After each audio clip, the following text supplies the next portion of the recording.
लगते हो, पता नहीं क्या क्या करते हो। भाई दारू पियोगे तो दारू आप नहीं पीते हो, दारू आपको पीती है। दारू किसको पीती है? आपको पीती है। लेकिन भरम है कि आप दारू पी रहे हो, ठीक है ना। कभी भी प्रगति नहीं होगी। अगर संकल्प लेते हो, अगर बाबा साहब के सच्चे सपूत हो, तो आप कसम खाओ, हमसे नहीं, इन्हीं की, इनके साथ कसम खाओ। अगर इनके ऊपर पुष्प अर्पित किए हो कि आज से मैं दारू नहीं पीऊंगा, किसी और के साथ नहीं, खुद के साथ। क्या कमिटमेंट कर सकते हैं ऐसा? अब बोली नहीं आई क्या?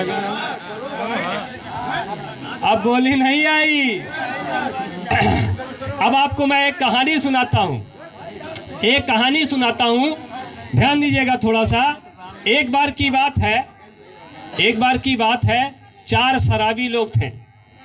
चारों भैया गए मधुशाला दोपहर का, और एक जने शुरू कहन पैसा देहन, पिया खा पिया शुरू भा। फिर दूसर जने कहन भैया अब तुम पिलाओ। फिर दूसर जने शुरू कहन, फिर तीसर जने, ये तना करत 10 बज गए रात के। तो जो मधुशाला वाला आदमी रहा, कहे भैया 10 बज गए, अब तुम पैसे खाली करो, जाओ पे घरे, अब हम बंद करब, जइबे घर है पे। तो जब उनका हाँका गा हुआ से, तो एक जने कहन भैया हम घरे जइबे तो हम मेहरिया बहुगरी आई, बहुत पाजी नहीं। ठीक। तो दूसर जने कहन यार हम घरे जइबे तो बप्पा जूता उतारे हुई हैं। तीसर जने कहन हमारा लड़कावा बहुत पाजी, वो मारत ही नहीं, मतलब बहुत। तो कहन ऐसा कीन जाए, आज चलो गंगा किनारे गांव रहा, कहन आज चलो गंगा जी में सैर का आवा जाए। चारियों जने गए गंगा जी के किनारे। एक ठैया नाव रखी रही, नाव में बैठ गए, और जौने से खावा जाता है उसका क्या कहा जा, चप्पू लेके चारों जने रात भर चलाएन। सुबह जब भा तो कहन हो रे बहुत दूर ही आ गए हम पंचे, पता नहीं रात का चलावत कहाँ चले आवा। ठीक। तो एक जने कहन उतरो भैया देखो। तो एक जने उतर के गए बाहर और हंसे लाग कस के। अब नशा उतर गया रहा है तो खूब हंसे लाग। तो कहन काहे हंसी रहे हो? कहन दूसरे जने से कहा भैया तुम उतरो। वो उतरे, देखे न हंसे लाग। तीसर जने उतरे, हंसे लाग। चौथे जने उतरे, हंसे लाग। चारों जने हंसी रहे। काहे हंसी रहे? तो पता चला भी चारों जने कतो नहीं गे रहे, वह जो लंगर जौने से नाव बांधा जाता ना रसरी से, वह रस्सी खोलवे नहीं भे रहे। वह नाव वही ठैया चक्कर लागत रही। भैया इमा संदेश यह है, अगर आप लोग दारू पी रहे हो तो आपकी ज़िंदगी वही ठैया चक्कर लागी रही। ना लड़कन का कबो कपड़ा होई तो मेहरिया का साड़ी नहीं, कौनो कार्यक्रम होई तो नहीं अपमानित हुई हो। तो काहे ज़िंदगी के वह नाव के चक्कर में चकरिया रहे हो। यही लिए आपसे अपील करे हुआ है कि आप क्या करें, इसको छोड़ें। एकाएक नहीं छूटेगी, लेकिन अगर आप एकाएक शुरू नहीं किए हो रहा है, इसकी शुरुआत भी एकाएक नहीं किए थे, धीरे धीरे किए थे। तो जिस तरह धीरे धीरे आपने इसके आदी हो गए, तो धीरे धीरे आप चाहेंगे तो इससे छुटकारा भी मिल सकता है। अच्छा, कोई एक पीने वाला अगर उसका बेटा पिए तो वो खुश हो जाता है, बच्चा बहुत बढ़िया, लावा कर तुम हम पिया। ऐसा होता है क्या?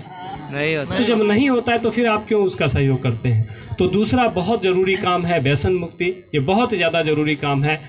तीसरी चीज़ें हैं, आप जितने भी साथी हैं, हम आपसे कहेंगे कुछ धन का संचय करिए, कुछ पैसा बचाया करिए, बहुत ज़्यादा ज़रूरी है। जो भी आपकी आमदनी है उससे रुपया, 2 रुपया, 10 रुपया जो भी हो आप बचत करें। अगर प्रतिदिन 1 रुपया भी बचत करते हैं तो 30 दिन में 30 रुपया बचेगा, और ये बचत आपके जीवन में बहुत बड़ा काम कर जाएगी। मैं सच्चाई बता रहा हूँ। अगर आप लोगों को उतना नहीं पता, लेकिन इतना मैं कहूँगा कि अगर हो सके तो म्यूचुअल फंड, ये बहुत सारी चीज़ें होती हैं, उसमें निवेश करिए।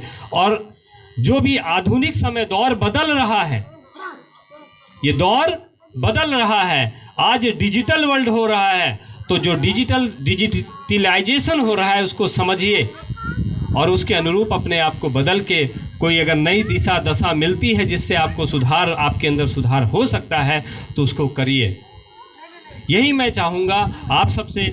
देखिए, बातें करने के लिए बहुत है। फिर से मैं अपील करूँगा कि आप सारे लोग कुछ बोलना चाहें तो ज़रूर से ज़रूर आएँ, क्योंकि हमको भी 1 बजे यहाँ से निकलना होगा।